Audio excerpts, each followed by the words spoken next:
Hello, and welcome back to the Land and Climate Podcast. My name is Alasdair, and for this episode, I spoke to Noah Gordon, a fellow in the climate programme at the Carnegie Endowment for International Peace, and an expert in climate change and its effects on world politics, about the relatively underreported crisis and shortage in synthetic fertilisers, and the consequent possible impacts on global food production. After the US and Israel's war in Iran and the closure of the Strait of Hormuz, gas and oil supply shortages have not been the only impact. Another effect has been a sharp drop in the supply of fertilisers, with the Strait of Hormuz accounting for about a third of global fertiliser trade.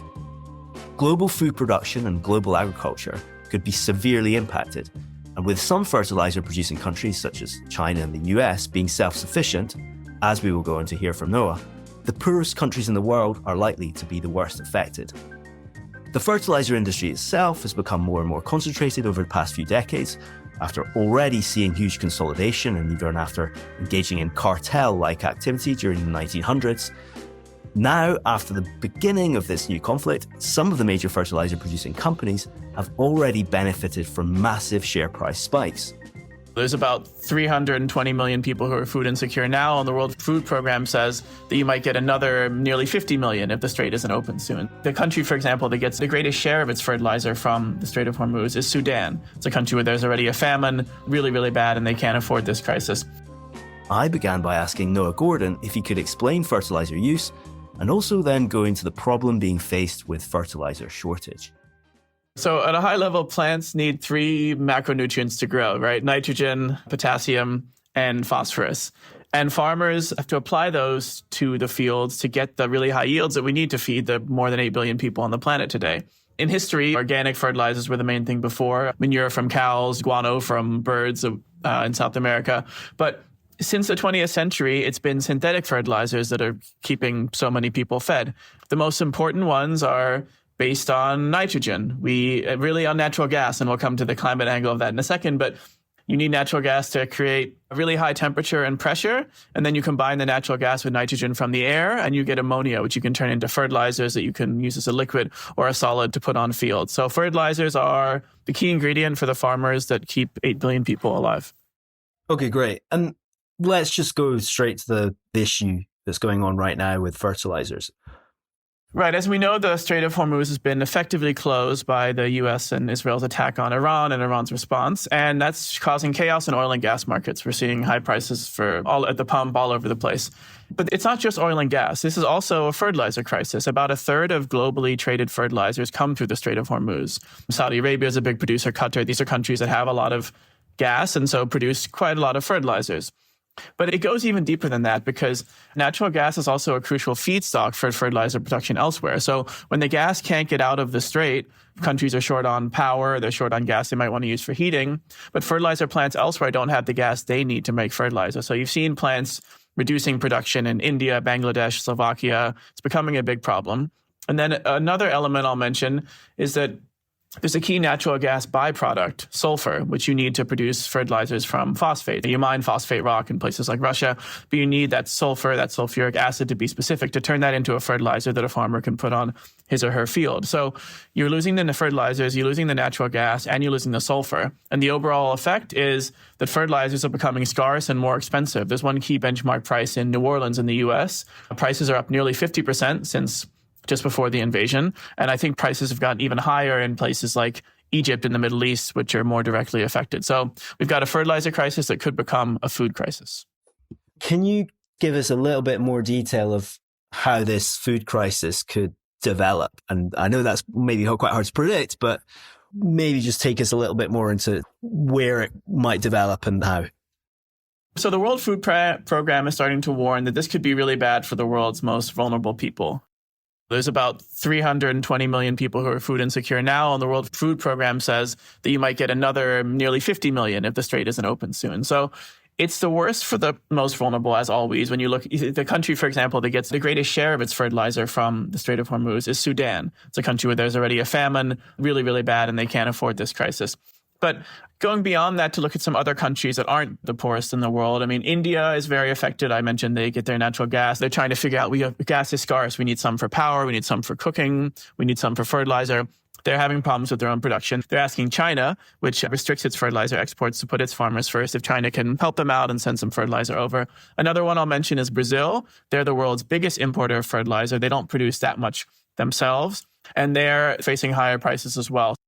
This is a bit different from the shock you're seeing in petrol, where you can already see if you try to fill up your car, prices are high, or if you're buying a plane ticket. It takes a while for this to filter through to food prices because farmers want to apply fertilizer now for the crops they're maybe planting this spring in the Northern Hemisphere, harvest them in the fall. So it'll take time for this to filter through and be noticed at the grocery store, but experts are predicting significant food inflation over the next year. This happened in 2022, the last big energy shock. Demand rebounds after COVID. It's higher than supply, and then Russia invades Ukraine. Gas markets are scrambled, sanctions. Russia is also a big fertilizer exporter. And when fertilizer prices and gas prices rose, we did see a spike in food prices. The food price index at the FAO went up significantly, which led to instability and greater hunger around the world. Just to get a picture of the fertilizer industry now, before we go into what might be the solutions and also talking about the climate issues as well. So we've got quite a concentrated fertilizer industry anyway, yeah? I mean, there are some major companies that are involved. I think there's a kind of an element of corporate concentration. Can you take us through some of those parts? Corporate concentration is a factor. There are 4 or 5 major firms that are the most important producers, sort of some similarities there to oil and gas. And state-owned firms don't play as important of a role. These are private firms looking for profits for the most part. But I'd say national concentration is probably the more important one in fertilizer. China, the world's biggest producer of fertilizer, restricts its exports. It was doing this before the crisis, actually started doing this before the 2022 crisis as well, to make sure that Chinese farmers have what they need. But this is really problematic for other countries in Asia, and they're asking China for help. And Russia also, China has since tightened those export controls since the crisis broke out over the Iran war. Russia also has controls on its exports. They've lowered their quota for exports of some nitrogen and phosphorus-based fertilizers. So countries are thinking of themselves first. China maintains a bigger fertilizer stockpile than most countries. The G7 countries, there's no big strategic fertilizer reserve that you can release as there is for oil. It reminds me of 2022 when there was a food price crisis and we had export restrictions on food. Rice from Indonesia, Argentine beef, countries put up walls and stopped fertilizer going to where it's most needed. Corporate concentration, a bit of an issue, and maybe not nationalism, but countries thinking of themselves first is a problem and becomes more of a problem in a crisis. The biggest producers like China produces basically all the fertilizer it needs. The US also produces about 3/4 of the fertilizer it needs. Canada does quite well. So these bigger countries are okay. Most of them apply sufficient and sometimes excessive fertilizer in the first place. So they're better able to deal with losing 10% of the fertilizer they'd like to apply. For example, in sub-Saharan Africa, the average farmer applies 1/7 as much fertilizer as a farmer in the US or China. So it's really tough for someone in Kenya if they're losing part of their fertilizer because they can't afford it. And were there any lessons learned from the spike in prices in 2022? There are some lessons learned from that crisis. I was looking yesterday at some data about which countries spent the most of their GDP on importing fertilizer. Brazil was a big one that I mentioned. Zambia was another one. It was something like 2%. But this data was from before Zambia built its own fertilizer production facility with a loan from the African Development Bank. So countries saw what happened in 2022, took some steps to improve. Europe has actually lost some of its fertilizer production since the war in Ukraine because natural gas got so expensive, the plants just couldn't make it. So European industry has been really suffering from these high prices. But there's still nothing like a reserve to deal with these issues. There haven't been huge investments in fertilizer.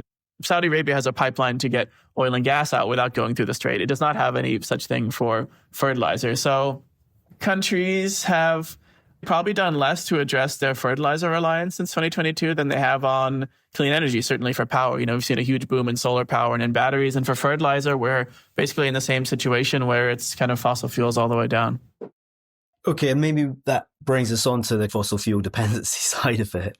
Can we talk about what alternatives there might be, and should there be alternatives in your view around fertilizer manufacturing in terms of the use of gas at the moment, and what alternatives exist? From a climate perspective, fertilizer is not the first industry I'd start with. It's maybe about 2% of global emissions from producing the fertilizer. Some scholars say it gets up to 5% when you count the fertilizer that's applied to fields and becomes nitrous oxides. That's a big greenhouse gas. So it's significant, but it's less wasteful than some of our use of fossil fuels. This is keeping alive billions of people, and we use fuels for flights on vacations and all sorts of uses for plastics, things we could do without more than we could do without fertilizer. But yes, it's not just the greenhouse gases. Fertilizer does cause environmental problems. Those nitrous oxides are dangerous to breathe in. Fertilizer, when you put too much of it on, it can run off into rivers or oceans and produce algal blooms, kills the fish, and there's no oxygen. So yeah, it's a serious issue. Using manure, you can use that for part of it, but it's actually not a great replacement. First of all, it's hard to have enough of it in the right place, have it at the right time. You're trying to manage pigs and cows doing their business. And applying manure can actually increase the carbon emissions that come from a field, even if the nitrous oxide emissions are reduced. So that's not a clean solution. But there's some technological approaches that could make a difference here. There's a US company called Pivot Bio that has these engineered microbes. They feed on the sugars in a plant's roots and then directly apply nitrogen there. So if they give this to farmers, they try to mix it in and reduce their need to apply synthetic fertilizer. It's pretty small for now. It's, I think, just a few percent of US demand, but could displace a bit more in future years. And I suppose the big one is really green ammonia, green hydrogen. And I'm sure we talk about this in other sectors. We would want green hydrogen so we can make steel and things like that. The hydrogen we're using to produce nitrogen-based fertilizers comes from steam methane before. That comes from natural gas as well. And if we could get that using clean electricity by splitting water, then you'd be taking out part of the issue because so much of the fertilizer emissions come from the upstream natural gas supply chain. All the gas we're drilling, it leaks all over the place. So if you could clean ammonia, clean hydrogen, ammonia-based products, that's the key to so many of these hard-to-abate sectors, clean industry, clean hydrogen. So it's been difficult for the clean hydrogen industry in recent years, but I think in the medium term, that's still going to be a useful way to take advantage of abundant renewable electricity. And other than the climate and ecological impacts in the very short term, what do you think governments should be doing and looking at with the current situation? It's hard to scale up fertilizer production in the short term, but this crisis does highlight just some of the waste in our food system. Sure, it's tremendously productive on a global scale, tons of calories, but I'm thinking of the US, that the corn grown in the US is used for biofuels. It's ethanol. It's not good for the climate. It wastes land. And so we're pouring fertilizer on corn, doing damage to the field, and then just putting it in a gas tank. It's basically for no reason. So you try to divert more of that corn to food products would be one thing to keep those prices down. Some farmers are shifting which crops they use because soybeans are a legume. They fix some of their own nitrogen fix. They pull it from the air, that they don't need as much fertilizer as corn. So some people are shifting that way. A big efficiency issue is just how much meat we eat. About most agricultural land is to grow livestock feed. So we're using so much of our good land and good fertilizer to feed to cows when you have to feed them 40 or 50 calories to get 1 calorie of beef. So if we could slightly shift beef consumption to at least to chicken or fish, and ideally even a few more vegetables, the tofu, maybe some of the synthetic meat alternatives, that would go a long way towards making better use of the fertilizer that we do have. And the US, given that it's the second biggest producer in fertilizer, it is self-sufficient with fertilizers. So in that sense, it's one of the least impacted by this crisis. Is that fair to say, or is that too simplistic?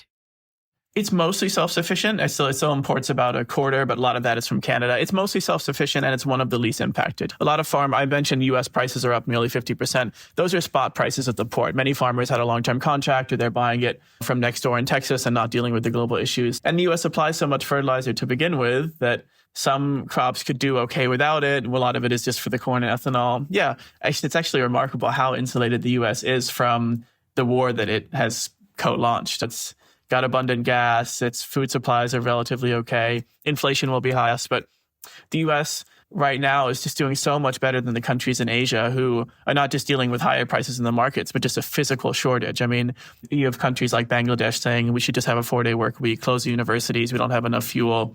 It's really bad in India as well. The Farmers Association wrote a letter to President Trump saying this is a devastating supply shock, a national security crisis. Prices will go up for farmers. I will say, in 2022, the way farmers tend to think about this is as what's the price of fertilizer per unit of grain, say unit of corn.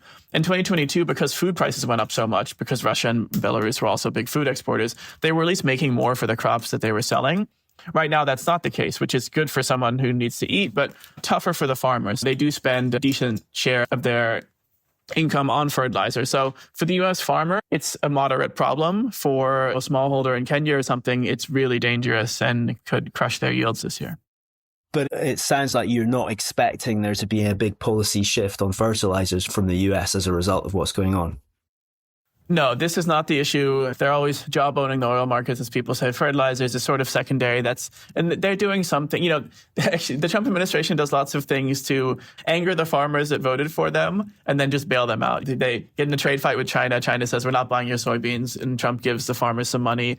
They are planning that again. There may be a bailout for fertilizers, and they're turning to Venezuela and saying they've approved new Venezuelan fertilizer for import into the U.S., which is not going to solve the problem, but can make a small difference. So fertilizers are not as salient as something like petrol prices. I don't see big policy fixes on the horizon, although there are some bills going around in the U.S. There's a critical minerals, a bill to create a proper stockpile for critical minerals, a bigger one. And that would also include fertilizers based on ammonia. So maybe the U.S. will decide, actually, we should have a stockpile of this so that we can weather these crises. One thing I'll mention, farmers are obviously working on a biological clock as well. It's not the same as some other industry where you could slow down production for a bit. The farmers need to apply fertilizer when the spring season demands it, when the crops need it. In India, that's right before the monsoons in June. You really can't afford a short-term delay, and maybe the U.S. will take a lesson from places like China that do keep more fertilizer in storage for usage when it's really needed.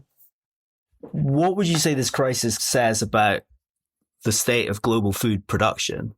I think you've gone into that a little bit, but it'd be great to get your view on the wider context. I think it highlights inequalities in the global food system. We talked about the U.S. being better insulated, having abundant food to begin with, and producing a lot of fertilizer. There's previously been some resistance from policymakers in the U.S. and Europe to financing fertilizer production in African countries, for example, on climate grounds. You're like, oh, it's mostly based on fossil fuels, and is that where our money should be going? This is not the area to concentrate climate ambitions. This is just so key to the resilience of these countries to hunger. And we should also think about food production, especially protein production, that is not so land intensive and so crop intensive. I mean, just shifting away from beef, not everybody going vegan, which is never going to happen. That would just make such a difference for how many crops we had available, getting rid of wasteful biofuel mandates.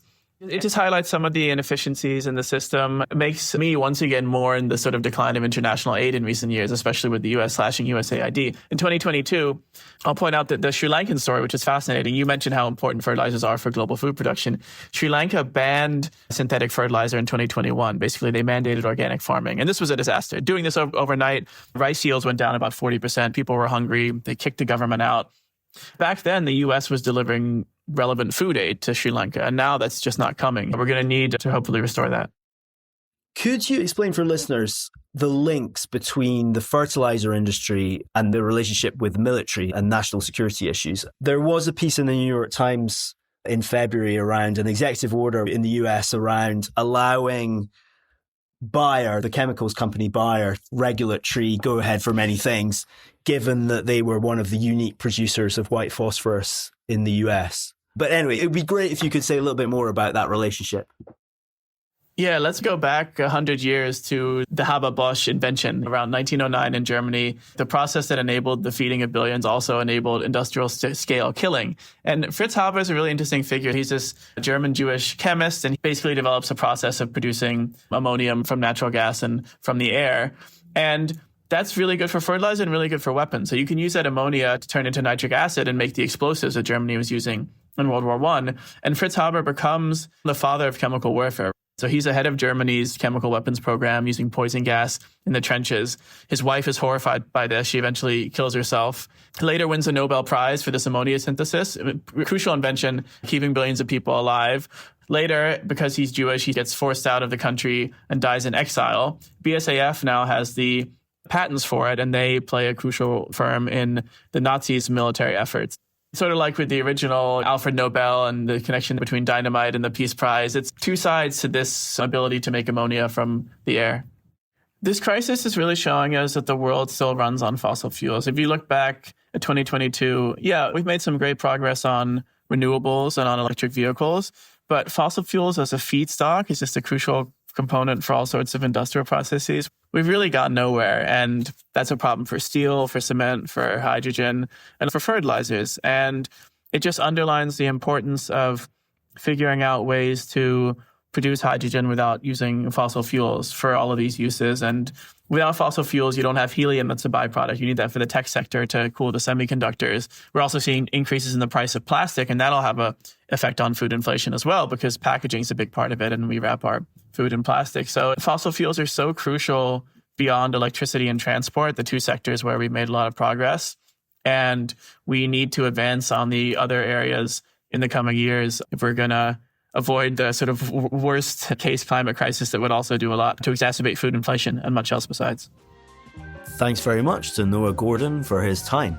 As usual, Noah has provided us with a further reading list, which you can also find in the podcast blurb and on our website.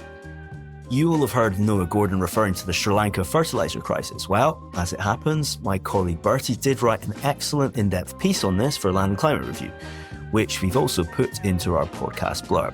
And it's, of course, on our website too. I would also really recommend, if you want to learn more about the modern history and development of fertilisers since the 1800s, that you read some of the chapters in Jennifer Clapp's book, Titans of Industrial Agriculture. And we've also put a link to that, her book, in the podcast. Also remember that Jennifer set out the major themes of her book in a previous podcast with us last year, which we'll also link to. That's it for now, and thank you to Vasco Kostovsky for audio engineering the show. And Bertie will be back in slightly more than a fortnight with a fresh interview. I'm Alasdair McEwen, and thanks for listening.